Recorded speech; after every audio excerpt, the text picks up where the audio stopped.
Friends नमस्कार, स्वागत है आप सभी का हमारे इस यूट्यूब चैनल पर। तो चलिए आज मैं आपको बताने वाली हूँ कक्षा 11वीं का जो आपका है रसायन शास्त्र का आज पेपर होने वाला है।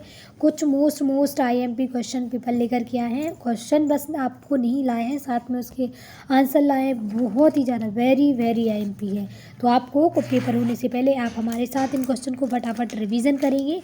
एक एक क्वेश्चन का हम फुल सॉल्यूशन लेकर के आए हैं। तो आपको बिना टाइम वेस्ट किए पेपर को हमारे साथ लगाएंगे। ये रसायन शास्त्र का कक्षा 11वीं का पेपर है। तो चलिए स्टूडेंट्स, हम फटाफट पूरे क्वेश्चन चैप्टर 1 से 15 जो आपके हैं सारे क्वेश्चन फटाफट 10 मिनट के अंदर कंप्लीट करते हैं। पहला क्वेश्चन आपके सामने एवोगैड्रो नियम क्या है? तो आप यहाँ पढ़ सकते हैं। एवोगैड्रो नियम के अनुसार समान ताप व दाब पर समस्त गैसों के समान आयतन में अणुओं की संख्या समान होती है। कैसी होती है?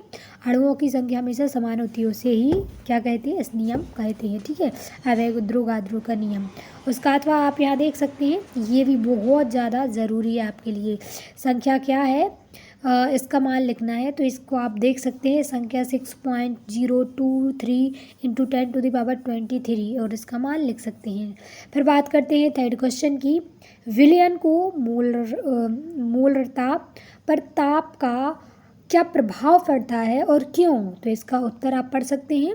ताप बढ़ाने पर विलयन की मूलता का मान हमेशा कम हो जाता है, यानी घट जाता है, क्योंकि ताप में परिवर्तन से विलयन का आयतन भी क्या हो जाता है? परिवर्तित होता जाता है। ठीक है, अब हम बात करेंगे फोर्थ क्वेश्चन की। तो आप यहाँ देख सकते हैं स्टोक विलयन क्या है? तो अधिक सांद्रता वाले विलयन को ही हम क्या कहते हैं? स्टोक विलयन। जहाँ पर बहुत ज़्यादा एक्स्ट्रा चीज़ हो जाती है तो वहाँ पे हम क्या कहते हैं? स्टोक विलयन। परमाणु क्या है? तो किसी तत्व की परमाणु संख्या उसके परमाणु के नाभिक में स्थित इकाई धनावेश की संख्या या नाभिक के बाहर स्थित इलेक्ट्रॉनों की संख्या के बराबर होता है। ठीक है, ये रखना आप याद। फिर इसके बाद आगे की बात करेंगे। ये परमाणु संख्या Z, प्रोटीन संख्या और इलेक्ट्रॉन संख्या। ठीक है, अब बात करेंगे 6 क्वेश्चन की। तो द्रव्यमान संख्या से आप क्या समझते हैं? ये परमाणु संख्या आपको बताई थी, द्रव्यमान संख्या देख सकते हैं। द्रव्यमान संख्या परमाणु के नाभिक में उपस्थित कुल प्रोटॉनों और कुल न्यूट्रॉनों की संख्या का योग क्या कहलाता है? द्रव्यमान संख्या। ठीक है, कुल प्रोटॉनों और कुल न्यूट्रॉनों की संख्या का जो योग है उसे ही हम क्या कहते हैं? पर आयत वो कहते हैं। द्रव्यमान is equal to protein plus कुल न्यूट्रॉन। ठीक है, फिर इसके बाद बात करते हैं 7 क्वेश्चन की। तो मेंडलीव का आवर्त नियम जो है क्या है? तो सन 1869 को रूस के वैज्ञानिक मेंडलीव ने तत्वों के वर्गीकरण हेतु आवर्त के नियम दिया। उनके अनुसार जो तत्वों के भौतिक और रासायनिक गुणों के उनके परमाणु द्रव्यमान के आवर्ती फलन होते हैं। ठीक है, आवर्ती फलन आप यहाँ देख सकते हैं, बिल्कुल सही और करेक्ट आंसर है। 8 क्वेश्चन आप यहाँ देख सकते हैं। प्रभावी नाभिकीय आवेश और नाभिकीय आवेश में अंतर स्पष्ट कीजिए। तो जो प्रभावी आपका जो है प्रभावी नाभिकीय आवेश और नाभिकीय आवेश में अंतर, तो आप यहाँ देख सकते हैं। ये आपका सामने जो है अंतर है आपके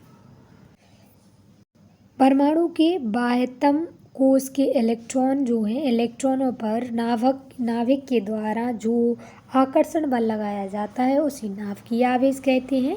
और नाभिक में उपस्थित प्रोटॉनों के कुल आवेश को नाभिकीय आवेश कहा जाता है। सेकेंड है, आप यहाँ देख सकते हैं, ये भी पढ़ सकते हैं।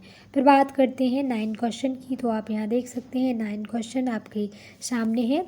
तो आप इसको भी एक बार फटाफट पढ़ लें या स्क्रीनशॉट लें, एक बार अवश्य इसको जल्दी पढ़ लें। फिर बात करते हैं 10 क्वेश्चन की। तो ये आपके सामने 10 क्वेश्चन है आपके निम्नलिखित अणुओं के जो आपके सामने सिग्मा है और पाई के आबंधों की कुल कितनी संख्या होती है उसके बारे में बताना है। आप यहाँ देख सकते हैं C2H4H2 फिर C2H4। तो C2H2 के कुल 3 सिग्मा आबंध होते हैं, एक C+C और CH आबंध, ठीक है, और पाई के CH दो परमाणु होते हैं। फिर आपके लिए ये आपका फोर्थ है C2H4 अणु के कुल 5 सिग्मा आबंध होते हैं। तो आप देख सकते हैं C-C और 4 जो होते हैं CH आबंध, एक CCH होता है और एक CH होता है, ठीक है। और पाई का आबंध का क्या होता है, परमाणु के माध्यम से। फिर बात करते हैं इस 11 क्वेश्चन की। तो लवण जल अपघटन को उदाहरण सहित लिखिए।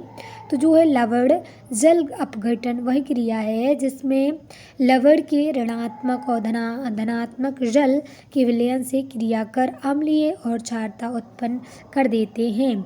जल अपघटन जो है क्रिया के फलस्वरूप, यहाँ देख सकते हैं, फलस्वरूप विलयन को अम्लीयता का क्षारीय कहा जाता है। अब बात करते हैं, ये आपके सामने उदाहरण है सोडियम कार्बोनेट में जल अपघटन के विलयन की क्षारीय विलयता, ठीक है। ली तालेसिए के नियम आप लिख सकते हैं, फटाफट इसको भी आप पढ़ लें, ठीक है, एक बार आप जल्दी से इनको पढ़ लें। फिर बात करते हैं 13वें क्वेश्चन की। तो ये जो है प्रेरणिक प्रभाव से को समझाइए। संतृप्त कार्बन श्रृंखला के छोर पर इलेक्ट्रॉन ग्राही या दाता परमाणु उपस्थित हो तब सिग्मा इलेक्ट्रॉन का बहाव होता है और संतृप्त कार्बन श्रृंखला में यह इलेक्ट्रॉन गति प्रेरणिक प्रभाव कहलाता है, ठीक है। अब हम बात करेंगे इलेक्ट्रोमैग्नेटिक प्रभाव की परिभाषा लिखनी है, ठीक है। तो इसका जो है आप यहाँ देख सकते हैं, इलेक्ट्रोमैग्नेटिक प्रभाव एक अस्थायी प्रभाव होता है। केवल आक्रमणकारी या अभिकारकों की उपस्थिति में यह प्रभाव बहुआबंध वाले कार्बनिक यौगिक को प्रदर्शित करता है और इसमें परमाणु आक्रमण करने के लिए अभिकर्ता की मांग के लिए आवश्यक होता है। मोल क्या है, तो ये मोल व 15वां क्वेश्चन है। परमाणुओं और अणुओं तथा आयनों आदि की संख्या को ज्ञात करने के लिए जिस हम रसायनज्ञ या जिस इकाई का उपयोग करते हैं उसे हम क्या कह सकते हैं, मोल कह सकते हैं, ठीक है। एक बार अच्छे से आप इसको पढ़ लें। और मोलकता किसे कहते हैं, तो मोलकता जो है आपकी किसी विलयन के 1 लीटर आयतन में उपस्थित विलेय के मोलों की संख्या उस विलयन की मोलरता कहलाती है। एम से हम इसे प्रदर्शित करते हैं। 17वां क्वेश्चन आप यहाँ देख सकते हैं, गुणित अनुपात के नियम लिखिए। गुणित अनुपात के नियम को प्रतिपादन सन 1803 में जॉन डाल्टन ने किया था। उनके अनुसार जब दो तत्व परस्पर संयोग करके 2 या 2 से अधिक यौगिक बनाते हैं तब एक तत्व की भिन्न भिन्न मात्राएं दूसरे तत्व के निश्चित द्रव्यमान की संयोग करती हैं और यह परस्पर एक सरल गुणित अनुपात में होता है, ठीक है। स्थिर अनुपात नियम क्या है उसके बारे में लिखना है। तो ये आपके सामने स्थिर अनुपात नियम का है। और कैथोड किरण, ठीक है, जो आपके लिए कैथोड किरणों के गुण लिखिए। तो कैथोड किरणें लगभग प्रकाश के वेग से सीधी रेखा में चलती हैं। कैसी चलती हैं, हमेशा सीधी रेखा में चलती हैं और किरणें कैथोड पृष्ठ पर लंबवत दिशा में गमन करती हैं, ठीक है। एनोड किरणों के गुण लिखना है। ये किरणें हमेशा सीधी रेखा में चलती हैं और इस किरणें को जो है वेग कैथोड किरणों से कम होता है। इलेक्ट्रॉन लब्धि एंथैल्पी की परिभाषा जो है परिभाषित करना है इसको।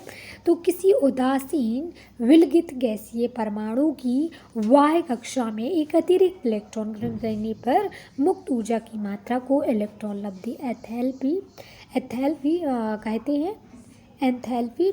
फिर बात करते हैं, ये 22वां क्वेश्चन है आपके सामने, तो आप ये भी पढ़ सकते हैं। ये आपके सामने 23वां क्वेश्चन है, ये 24वां क्वेश्चन है। संकरण के नियम, ठीक है।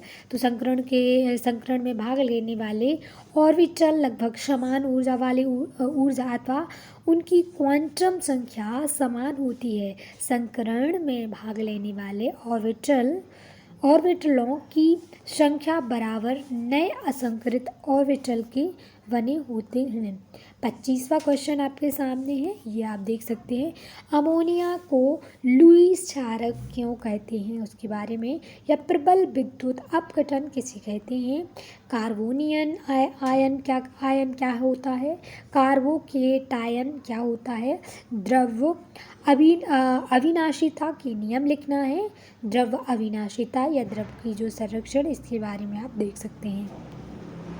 स्टूडेंट्स, आप ये सारे क्वेश्चन बहुत ही ज़्यादा महत्वपूर्ण है। इस प्रकार हमने आपको सारे क्वेश्चन और आंसर जो मोस्ट IMP थे, हमें लग रहे थे, हमने आपको बता दिए हैं। हमारी वीडियो पसंद आई हो तो वीडियो को लाइक, चैनल को सब्सक्राइब करना ना भूलें। Thank you so much. आपके एग्ज़ाम के लिए बेस्ट ऑफ लक। धन्यवाद।